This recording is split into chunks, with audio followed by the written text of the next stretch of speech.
Aje kona kubatate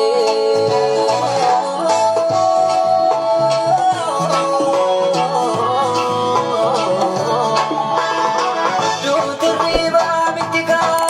bulle bari odargoni Mal gorenta tuka biye walira tarabuni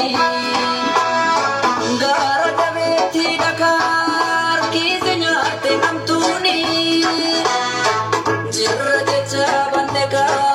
adan wafte artuni Mahal godua jeko adan wafte artuni Episa modalida Jini kun Oromoodhaaf ji'a dukkanaati.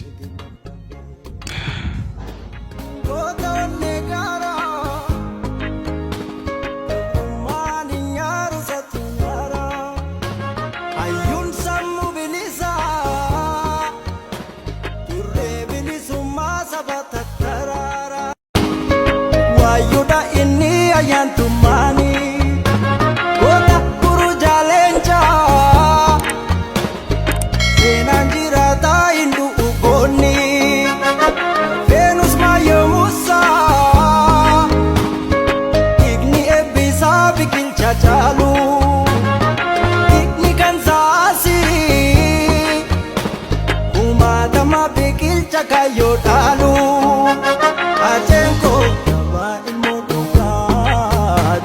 Ajenko guru kapso Ajenko yaba ilmu dugati Ajenko guru kapso Patakia fanikalida Inkurkuram Dom bidam Jenedwe kayoda Wayuda ini ayan tumani Kota buru jalenca Senanjira ta indu ugoni Venus mayo musa Igni ebisa bikin cacalu Igni kan sasi Umadama bikil cakayo talu Ajenko yaba ilmu dugati Ajenko guru kapso Ajenko yaba ilmu dugati Ajenko guru kapso Patakia fanikalida Inkurkuram Dom bidam Jenedwe kayoda Ajenko Aje kona kubatate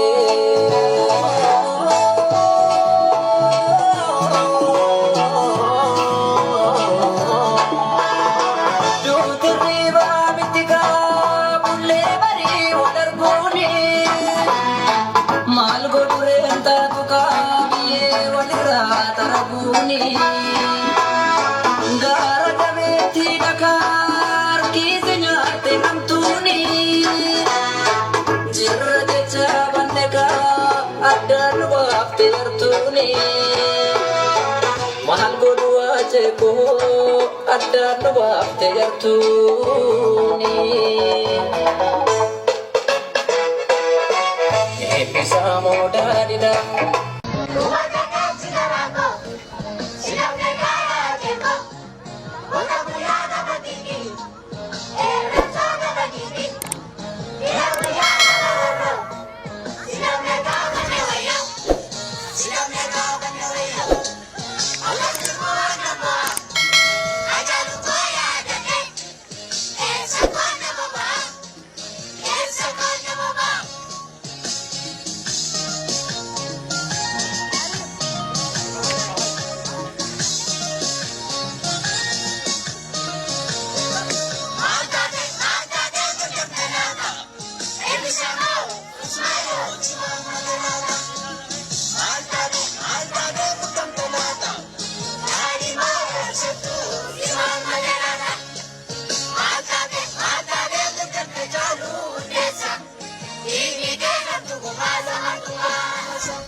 Higota ko badawro bishayil magarba jabala ga mormari sitti mormare abishayil magarba ya sagora de bilu titallayatina ke roro ke tigulu goti chabadawro ya sadale sorate koketi kaburo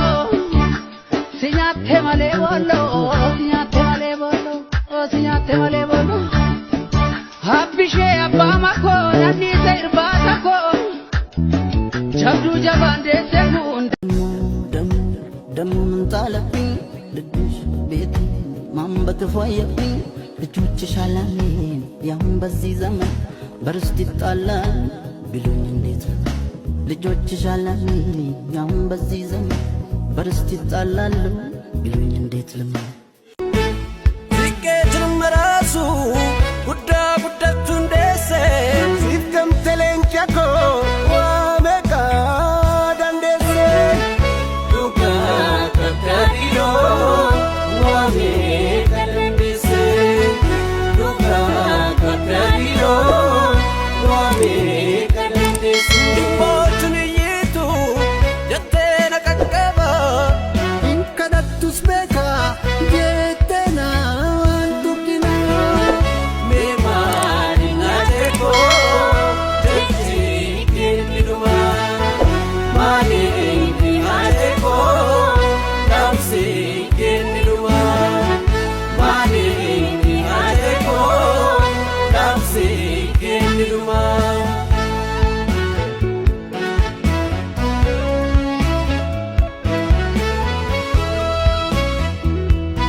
namnu ergannachi bae waan inni dubbatu dhagaye waan inni hojjetu argee waa'ee isaarraa dubbachuu eegale malee icciitii Haacaaluu Hundeessaa kan gadi fageenyaan beeku kachallee Ambooti. Egaa gootichi onneen gaara keessaa calaqqistuun akka biiftuu ganamaa marartuun akka ilmoo dhabaa dubbattuun quuqama sabaa Haacaaluun Hundeessaa uummata isaa Oromoo daran jaalatuu fi biyya isaa Oromiyaa irraa osoo hin jaalatiin erga godaanee balbala cufamtee banamuu hin dandeenye sanatti galee waggaa 4 guuteetu jira. Haceen akkuma maqaa isaatii Haacaaluudha hundayyuu caalee kan argamudha. Yeroo inni kaan surree keessatti dhumu jiraatti inni immoo jechaan diinatumaa ture. Haacaaluun hunda caalaadha. Haacaaluun jagnummaa fi gootummaa kan walirratti qabudha. Haacaaluun Hundeessaa jirtuu jedhee fumaa immoo jirra jedhaa dubbadhaa jedhee kan dhaloota dammaqsedha. Haacaaluun waggaa 4 nurraa fagaatus galma hin diigamne onnee sabasaa fi sammuu sabasaa keessattis ijaarrateetu jira. Yaadannoo Haacaaluu waggaa 4ffaa ijoolleen Beerut keessatti argamtan juun gaafa guyyaa 29 akka irraan hafne wal argaan gaafa guyyaa 29 juun 29 yaadannoo gooticha Haacaaluu Hundeessaa irratti wal agarra.